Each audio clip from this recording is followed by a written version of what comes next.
তারা এমনটাই জাতিকে আশ্বস্ত করেছিলেন। কিন্তু স্বাধীনতা পরবর্তী বাংলাদেশ, যেই দেশটি বিপুল সংখ্যক মূল্যবান জীবন, সম্পদ আর ইজ্জতের ত্যাগ কোরবানির বিনিময়ে অর্জিত হয়েছিল,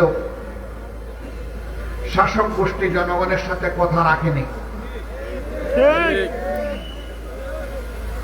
সেদিন যারা লড়াই করেছিলেন, জীবন দিয়েছিলেন, আহত পঙ্গু হয়েছিলেন, তাদের সকলের প্রতি আমরা গভীর শ্রদ্ধা নিবেদন করছি। তারা জাতিকে ভুলে গিয়ে একটি পরিবার, গোষ্ঠী এবং সর্বোচ্চ একটা দলকেই তারা বাংলাদেশের মালিক এবং জমিদারে পরিণত করেছিলেন। বাকি সমস্ত মানুষকে তারা দাসত্বের শৃঙ্খলে আবদ্ধ করেছিলেন, বহুদলীয় গণতন্ত্র খতম করে দিয়েছিলেন, মিডিয়ার স্বাধীনতা কেড়ে নিয়েছিলেন, মানুষের বাঁচার অধিকার তারা কেড়ে নিয়েছিলেন, ভোটের অধিকারও তারা কেড়ে নিয়েছিলেন। এক কথায় নগর জীবনে, জনজীবনে মানুষ হিসেবে মানুষের যে সমস্ত মৌলিক মানবিক অধিকার আছে, সবগুলা সেদিন দলিত মথিত হয়েছিল। আমাদের পুলিশ ছিল, সেনাবাহিনী ছিল, আধা সামরিক বাহিনী ছিল, সাহায্যকারী আনসার ছিল, কিন্তু দল, গোষ্ঠী, পরিবারকে রক্ষা করার জন্য সেদিন একটি জল্লাদ বাহিনী গঠন করা হয়েছিল, যার নাম ছিল রক্ষী বাহিনী। এই জল্লাদ বাহিনীর হাতে মানুষের জীবন, সম্পদ এবং ইজ্জতকে অবলীলায় তুলে দেওয়া হয়েছিল। যখন যাকে ইচ্ছা তাকে খুন করা হয়েছে, এ মানুষগুলা সামান্যতম বিচার পাওয়ার কোন অধিকার সেদিন ছিল না। মা বোনদের ইজ্জত লুণ্ঠন করা হয়েছে। সংগ্রামশীল পরিবারের লোকেরা তাদের মেয়েদেরকে শিক্ষা প্রতিষ্ঠানে পাঠানো বন্ধ করে দিয়েছিল। ঘর থেকে মা বোনরা বের হতে চাইতেন না, এরকম একটা বিভীষিকাময় অবস্থা তৈরি করা হয়েছিল। মন্ত্রী, প্রধানমন্ত্রীর ছেলেরা ব্যাংক ডাকাতিতে লিপ্ত হয়েছিল। বাংলাদেশের জনগণের জন্য বিশ্ব থেকে এই বিধ্বস্ত অবস্থায়, যুদ্ধ বিধ্বস্ত একটি দেশের জন্য যে সমস্ত রিলিফ সামগ্রী এসেছিল, তা বাংলাদেশে আসার আগেই বিদেশের মাটিতে বিক্রি হয়ে গিয়েছিল। ৭৪-এর দুর্ভিক্ষে লাখো লাখো মানুষ সারা বাংলায় হাটে, মাঠে, পথে, ঘাটে তাদের লাশ পড়ে থেকেছে। এই লাশ দাফন করার মতো কোনো ব্যবস্থা সেদিন ভালোভাবে ছিল না। সেদিন আঞ্জুমানে মফিদুল ইসলাম ঢাকার লাশগুলার দাফনের ব্যবস্থা করেছিল, কিন্তু সারা বাংলার চিত্র ছিল সম্পূর্ণ ভিন্ন। তারা সোনার বাংলা গড়ার ওয়াদা করে বাংলাকে শ্মশান বাংলায় পরিণত করেছিল।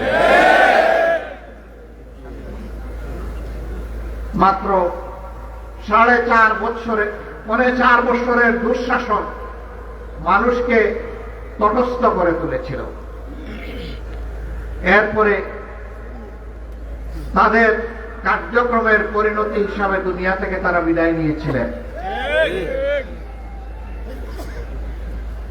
কে সেদিন তাদেরকে হত্যা করেছিল? যারা ৭১-এর রণাঙ্গনে বুক চিতে দেশের স্বাধীনতার জন্য যুদ্ধ করেছিল, সেই সৈনিকরা কেন তারা সেদিন খেপে গিয়েছিল? এর উত্তর আওয়ামী লীগকেই খুঁজতে হবে, জাতিকে নয়।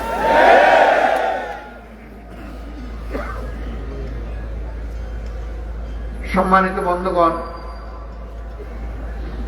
আমরা আশা করেছিলাম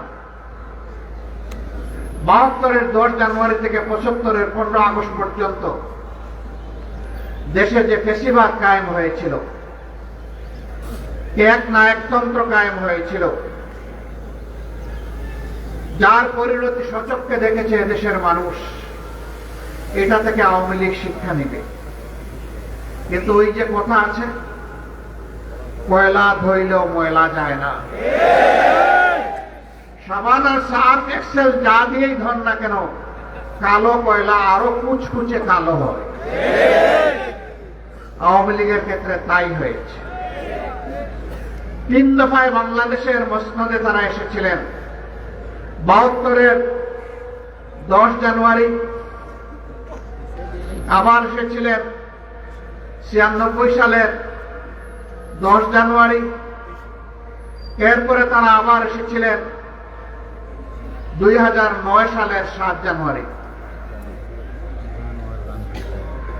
এই 3 বার তারা ক্ষমতায় এসে বাংলাদেশকে ছোপ ছোপ রক্ত আর খাড়ি খাড়ি লাশ উপহার দিয়েছে।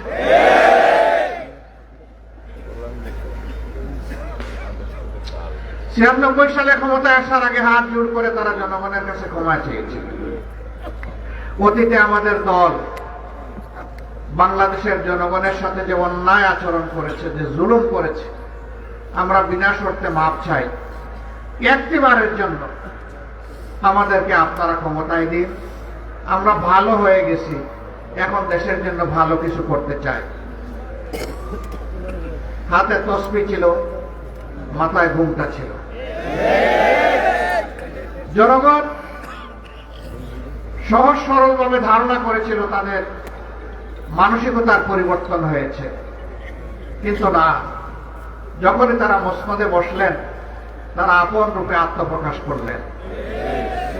আপনাদের মনে থাকার কথা, তৎকালীন প্রধানমন্ত্রী চট্টগ্রামে গিয়ে বলেছিলেন, চট্টগ্রামের নেতাদেরকে তিরস্কার করে, একটা হত্যাকাণ্ডের ঘটনাকে কেন্দ্র করে, তোমরা কি হাতে চুড়ি পরে বসে আছো? তিনি ঘোষণা দিয়েছিলেন, আর যদি আমার দলের একটা মানুষকে হত্যা করা হয়, তাহলে তার বিনিময়ে 10টা লাশ ফেলে দিতে হবে। এই ছিল একজন প্রধানমন্ত্রীর দায়িত্ব জ্ঞানহীন হুঙ্কার, আস্ফালন। তারা তাই করেছিলেন। সেই সময়টায় খালে বিলে, নদীতে, নালায়, জঙ্গলে, হাটে মাঠে সর্বত্র মানুষের টুকরা টুকরা লাশ পাওয়া যেত। এরপরে জনগণের দ্বারা তারা প্রত্যাখ্যাত হলেন। আবার অস্থিতিশীল পরিবেশ সৃষ্টি করে 2006 সালের 28 অক্টোবর প্রকাশ্য দিবালোকে পল্টন মোড়ে সাপকে যেভাবে মারা হয়, সেইভাবে লগি বৈঠা দিয়ে পিটিয়ে পিটিয়ে মানুষ হত্যা করা হয়। এমনকি বিশ্ববিবেক আর মানবতাকে লজ্জা দিয়ে সেদিন মাটিতে পড়ে যাওয়া মৃত শরীরের উপর উঠে তারা লাফালাফি নাচানাচি করেছিল। এরা কোন প্রজাতি? এরা কি আসলেই মানুষ প্রজাতি? পশু এরকম আচরণ করে। তারা তাই করেছিলেন। সেদিন টেলিভিশনের সামনে বসে থাকা শিশুরা চিৎকার দিয়ে অনেকে বেহুশ হয়ে পড়েছিল। দেশ বিদেশ থেকে ধিক্কার জানানো হয়েছিল, কিন্তু না, তারা এর মধ্য দিয়ে জানান দিয়েছিল, আগামীতে চলে বলে কৌশলে আমরা ক্ষমতায় যাবই, আর আমরা ক্ষমতায় গিয়ে যা করব আজকে তার একটা রিহার্সাল দেখালাম বিশ্ববাসী।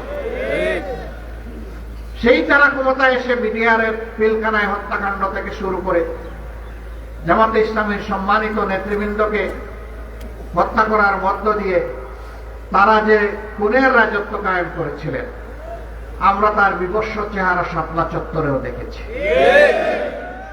আমরা বাংলাদেশের সর্বত্র দেখেছি। এমন কোন জনপদ নেই যেখানে তাদের হাতে মানুষ খুন হয়নি। এমন কোন জনপদ খুঁজে পাওয়া যাবে না আমাদের মাদের ইজ্জত তাদের হাতে যেখানে লুণ্ঠিত হয় নাই। একটা প্রতীকে ভোট দেওয়ার অপরাধে